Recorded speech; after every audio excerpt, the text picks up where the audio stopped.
Hag Sameach.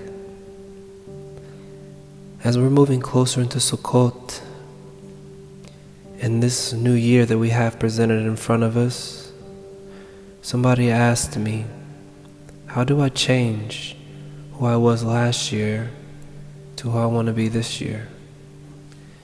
And then someone else asked me, my life, I'm noticing, is going through different cycles and phases.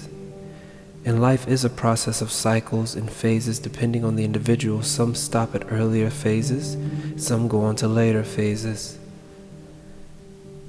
based on their maturation and growth, as the only growth that an individual can really grow in, a maturation that they can really achieve, is through Torah. So the individual in question, which is all of us, we go through a process of Aleph to Yud. And in that process, some of us stop in different places along that alphabet, but we all begin at Aleph, which is Hashem in his divine name of Elohim, as he is the sum of all the things that make up us and make us who we are. The Elohim is the Aleph, and the Aleph has four sides, as the Guf, the Neshama, the Ruach, and the Nefesh, that collapse in on each other and buries himself deep within the womb of a woman in order to give birth to a child that becomes a Bet. And the Bet is the individual who looks forward but cannot look back, because they do not know what happened before they were started breathing. Now, as the individual grows through childhood, they become a Gimel, where they stand up on their two legs and they look forward and they're constantly walking. And this is a process that takes a certain amount of time depending on the individual, as some never get to Dalet and many do. And Dalet is when you begin to know that there is a God and that God is powerful.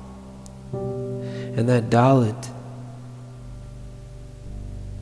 moves people to do tshuva at later forms of their life too, because it is the foundation of who you are after you make it out of Gimel. And many people get to the Hay. The Hay is when you realize either that you want to grow more in Torah and you want to get closer to Hashem, and you realize that there is a disconnect, not maybe through Averot, but just maybe through you being a human being. And you're a young adolescent and you want to grow closer to God, and you're really trying to figure out which way and how you should do that.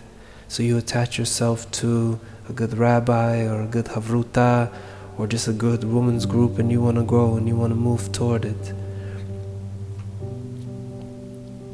And then you have the other, someone who had the foundation of Torah and knew about Hashem, and through the many different averot they've made, they realize there's a mekitza between them and HaKadosh Baruch Hu.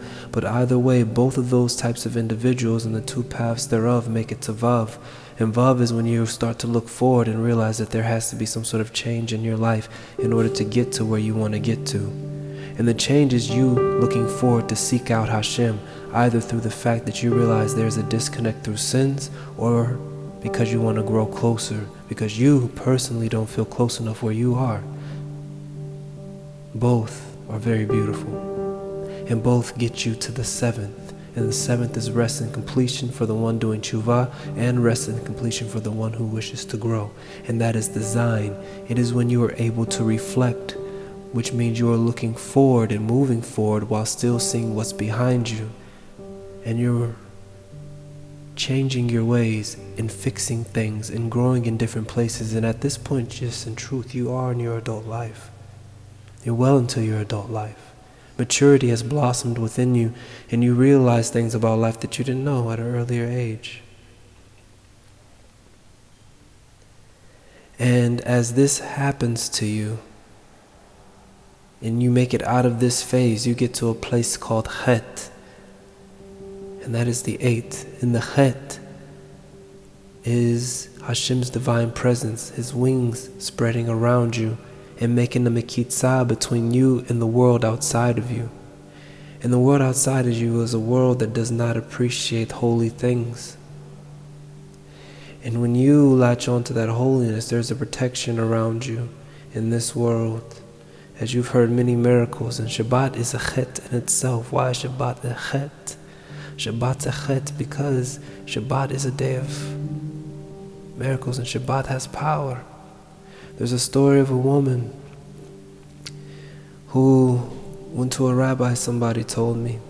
And this woman said she found a tumor inside her stomach and the doctors told her about it. She wanted the rabbi to pray for her and give her a beracha. The rabbi told her if she stayed Shomer Shabbat for 3 Shabbatot, that the situation would be fixed. So she stayed Shomer Shabbat for 3 Shabbatot, went back to the doctor and found out that she had a baby, she was pregnant. That's one of many examples that, of course, we have all heard about the power that HaKadosh Baruch Hu has blessed us with, choosing to be Shomer Shabbat. Or the fact that Bnei Israel is also living in the land to the level that we're living in the land of Israel today. The Chet is the protective force that protects not only the individual but the nation as well. And then you get to the Tet, and the Tet is where some incredible individuals are able to open up themselves to HaKadosh Baruch Hu and receive divine inspiration, and that divine inspiration spreads from the Tet all the way back down to the Bet. Because the divine inspiration are the Sforim that we read, that we learn from, such as the Talmud, such as the Halachot from the Rambam, from the Ramah, the Mishnah Brura, that was made by the Chavetz Chaim. And these Seforim inspire us and bring us closer. The Kuzari, Rabbi Yehuda Aleph, and all of these different things bring us closer and help us get inspired to do more Torah and more mitzvot, to get closer to HaKadosh Baruch Hu through the kindness of divine inspiration that Hashem passes to an individual who passes it back to us, the nation. And for some who make it out of Tet, and not many, very, very, very, very few. Very, very, very, very few.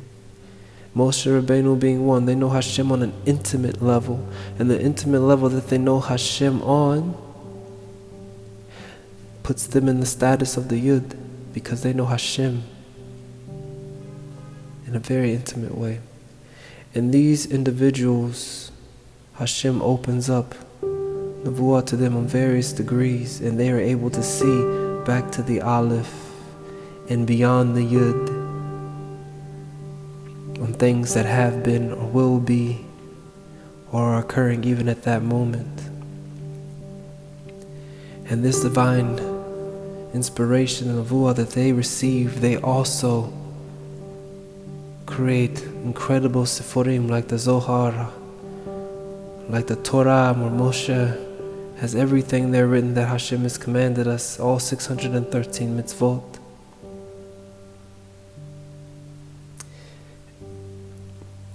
And you get to a place where you feel inspired by the individuals of Tet and Yud.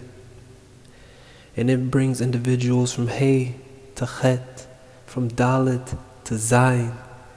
And individuals go and jump through many different phases of life through divine inspiration, because they begin to have a hunger and a thirst to get closer to Hashem.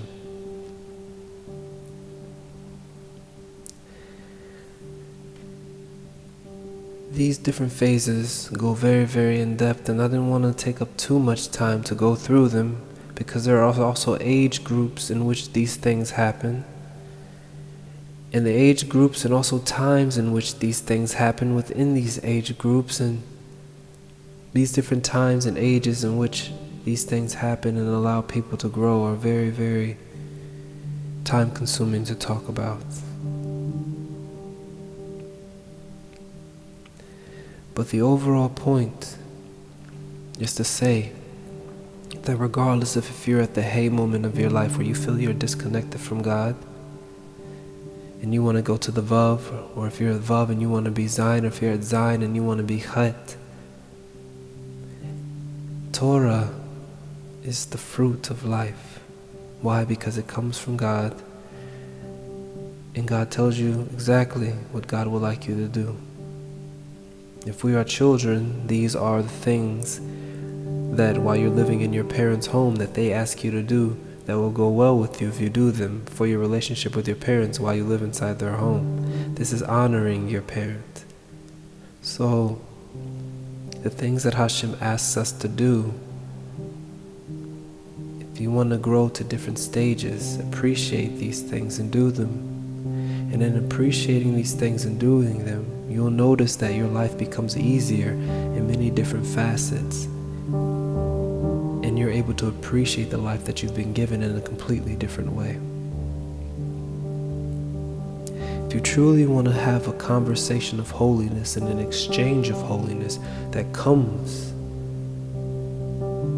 to a conversation of holiness, the exchange of holiness is you taking on the Torah and putting it in yourself and living by the mitzvot. And then you'll be able to have a conversation of holiness with all the neshamot around you, and eventually have a conversation of holiness with HaKadosh Baruch Hu through tefillah, because you connect in a different way. So this is a lot longer, more complex than what we have time to talk about. So I pray that everyone is able to get closer to Hashem, and that we're all able to get closer to each other. Because I can't be B'nai Israel without you, just as much as you can't be B'nai Israel without me. And we must support each other when we're high and support each other when we're low. All communities have something to offer. All minhagim have something to offer. Every nusach has something to offer. None of us are better than the other. None of us are more pure than the other. We are all brothers and sisters because we are the 12, and the 12 is what makes us a unit and what makes us a family. So I love every single last one of you, regardless if I've met you or not. And I hope that I merit to be in Olam Chaba with you, getting to know every single last one of you if I can't meet you in this life. Bless you all 10 times over, just as Hashem blessed the Ov. Bless you all 10 times over. I just ask that everyone toils and searches deeply to get closer to Hashem, because it's not too far from you. Just as Moshe Rabbeinu said in Devarim. Hag Sameach.